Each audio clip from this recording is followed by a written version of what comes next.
শুভেচ্ছা। দেশের সংবাদে স্বাগত জানাচ্ছি সুমাইয়া সাজ্জাদ। শুরুতেই সংবাদ শিরোনাম।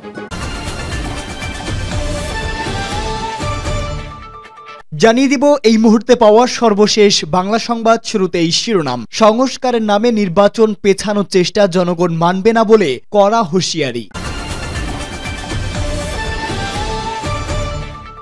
এরপরেই জানাবো একটি দল আওয়ামী লীগকে পুনর্বাসনের চেষ্টা করছে বলে মন্তব্য। এদিকে অনতিবিলম্বে নির্বাচনের তারিখ ঘোষণার আহ্বান। জানাবো দল পুনর্গঠন করতে না পারলে দেশ পুনর্গঠন সম্ভব নয়, তারেক রহমানের মন্তব্য।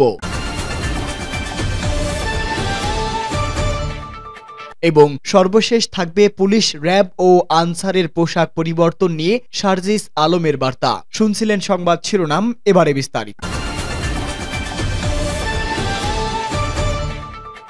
সংস্কারের নামে নির্বাচন পেছানোর চেষ্টা জনগণ মানবে না। ঢাকা মহানগর দক্ষিণ বিএনপির যুগ্ম আহ্বায়ক আনোয়ামা সাইফুল ইসলাম বলেছেন, সংবিধানের দোহাই দিয়ে একতরফা নির্বাচন করে আওয়ামী লীগ জনগণের ভোটের অধিকার হরণ করেছিল।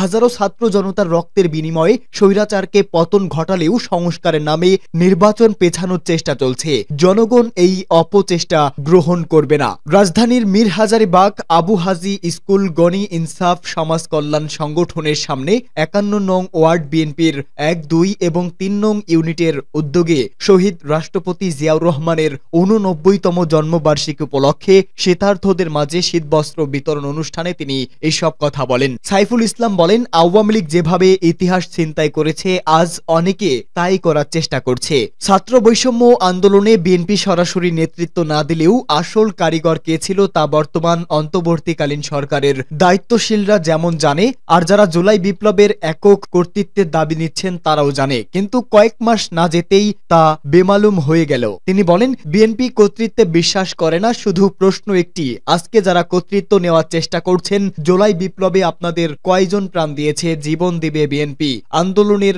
অগ্রভাগে থাকবে বিএনপি, আর জাহির করবেন আরেকজন, তা হবে না। তাই বলছি, কোনো তালবাহানা না করে অবিলম্বে নির্বাচনের তারিখ ঘোষণা করে জনগণের সরকারের কাছে ক্ষমতা হস্তান্তর করুন। একটি দল আওয়ামী লীগকে পুনর্বাসনের চেষ্টা করছে।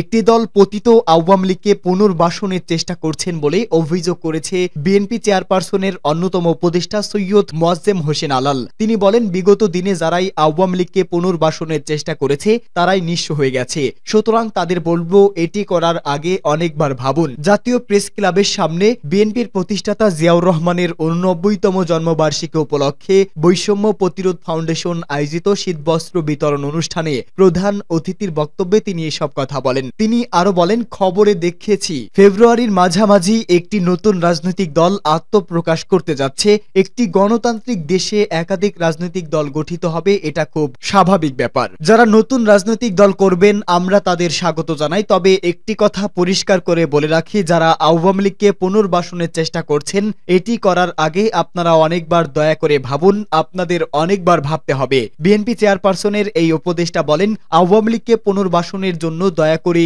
উদার মানসিকতার পরিচয় দিয়েছেন শহীদ রাষ্ট্রপতি জিয়াউর রহমান। শেখ মুজিবুর রহমান আওয়ামী লীগকে গলা টিপে হত্যা করে বাকশাল করেছিল। জিয়াউর রহমান উদারভাবে বহুদলীয় গণতন্ত্র প্রতিষ্ঠার লক্ষ্যে আওয়ামী লীগকে পুনর্জন্ম দান করেন। এর প্রতিদান হিসাবে জিয়াউর রহমানকে হত্যার শিকার হতে হয়। তিনি বলেন, এক সময় জাতীয় পার্টিও আওয়ামী লীগকে পুনর্বাসিত করার চেষ্টা করেছে। জাতীয় পার্টি এখন প্রায় বিলীন হয়ে যাওয়ার পথে। জামায়াত ও আওয়ামী লীগ জাতীয় পার্টিকে সঙ্গে নিয়ে বিএনপির বিরুদ্ধে আন্দোলন করেছে। তার প্রতিদান হিসেবে জামায়াতের শীর্ষ নেতাদের ফাঁসিতে ঝুলানো হয়েছে। এছাড়াও তিনি বলেন, যারা আওয়ামী লীগকে পুনর্বাসিত করতে যাবেন তারা অতীতের এই উদাহরণগুলো মাথায় রেখে তারপর সতর্কভাবে পদক্ষেপ নেবেন। অনতিবিলম্বে নির্বাচনের তারিখ ঘোষণা করতে হবে, জয়নুল আবেদিন ফারুকের হুঁশিয়ারি। জুলাই অভ্যুত্থানে মর্যাদা সমুন্নত রেখে অনতিবিলম্বে অন্তর্বর্তীকালীন সরকারকে নির্বাচনের তারিখ ঘোষণার আহ্বান জানিয়েছে বিএনপি চেয়ারপারসনের উপদেষ্টা জয়নুল আবেদিন ফারুক। জয়নুল আবেদিন ফারুক বলেন, আবু সাইদ ও মুগ্ধ রক্তের বিনিময়ে অর্জিত দ্বিতীয় স্বাধীনতার সম্মান অক্ষুণ্ণ রাখতে হলে অনতিবিলম্বে নির্বাচনের তারিখ ঘোষণা করতে হবে। সংস্কার চলবে, দিন তারিখ দিয়ে নির্বাচনের প্রস্তুতিও চলবে। আমি অনতিবিলম্বে নির্বাচনের তারিখ ঘোষণার দাবি জানাচ্ছি। সংস্কারের নামে অন্তর্বর্তীকালীন সরকারকে অহেতুক সময় নষ্ট করা উচিত হবে না বলেও মন্তব্য করেছে বিরোধী দলের সাবেক এই চিফ হুইপ। স্বৈরাচারী শাসক হোসেইন মোহাম্মদ এরশাদের পতনের পর 1991 সালে তৎকালীন সুপ্রিম কোর্টের প্রধান বিচারপতি শাহাবুদ্দিন আহমেদ বাংলাদেশে একাধিক অবাধ ও সুষ্ঠু নির্বাচনের ব্যবস্থা করেছিল বলে স্মরণ করিয়ে দেন এই বিএনপি নেতা। তিনি বলেন, 1991 সালের নির্বাচন সুষ্ঠু ও গ্রহণযোগ্য ছিল। সেটার মতো নির্বাচন দিতে হলে এত সংস্কারের প্রয়োজন নেই। যে সংস্কার দিয়ে জনগণ 40 টাকায় চাল কিনতে পারবে সেই সংস্কার দরকার। দল পুনর্গঠন করতে না পারলে দেশ পুনর্গঠন হবে না বলে মন্তব্য তারেক রহমানের। বিএনপি ভারপ্রাপ্ত চেয়ারম্যান তারেক রহমান বলেছে, দল পুনর্গঠন ছাড়া দেশ মেরামত সম্ভব নয়। গুলশানের দলের সদস্যপদ নবায়ন কর্মসূচিতে এই কথা বলেন তিনি। তারেক রহমান বলেন, দেশের উপর দিয়ে ঝড় বয়ে গেছে, লন্ডভন্ড হয়ে গেছে। রাজনৈতিক দলগুলো গুম খুনের শিকার হয়েছে। যারা ত্যাগ তিতিক্ষা পার করেছে তাদের নিয়ে আমরা সামনে এগিয়ে যাব। নবায়নের সিদ্ধান্ত আনন্দের বিষয়। দল পুনর্গঠন করতে না পারলে দেশ পুনর্গঠন সম্ভব নয়। তারেক রহমান জানান, 41 লাখ সদস্যপদ নবায়নের লক্ষ্য দিয়ে বিএনপি কাজ করছে। তিনি মেধাবী ও সৎ লোকদের যুক্ত করার উপর জোর দেন। এছাড়া বিএনপি মহাসচিব মির্জা ফখরুল ইসলাম আলমগীর নেতা কর্মীদের রাজনৈতিক প্রশিক্ষণের প্রয়োজনীয়তার কথাও উল্লেখ করেন।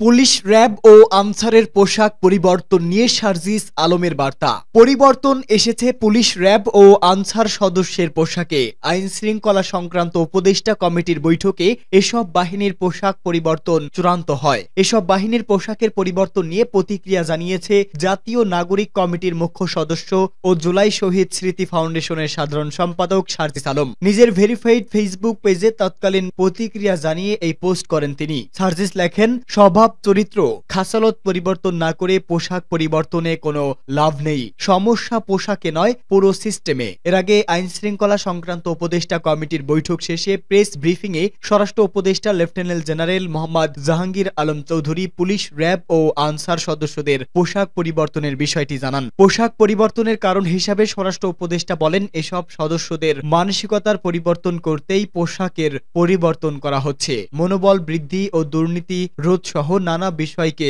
গুরুত্ব দেওয়া হয়েছে। নতুন পোশাকে বড় ধরনের অর্থ সংকলন হবে কিনা সাংবাদিকদের এমন প্রশ্নের জবাবে তিনি বলেন, এ ধরনের কিছু হবে না। নিয়মিত এসব বাহিনী সদস্যদের নতুন পোশাক তৈরি হচ্ছে। যে ধারাবাহিকতায় ধীরে ধীরে পরিবর্তিত পোশাক তৈরি হবে, এটার জন্য বাড়তি অর্থের খুব একটা দরকার হবে না।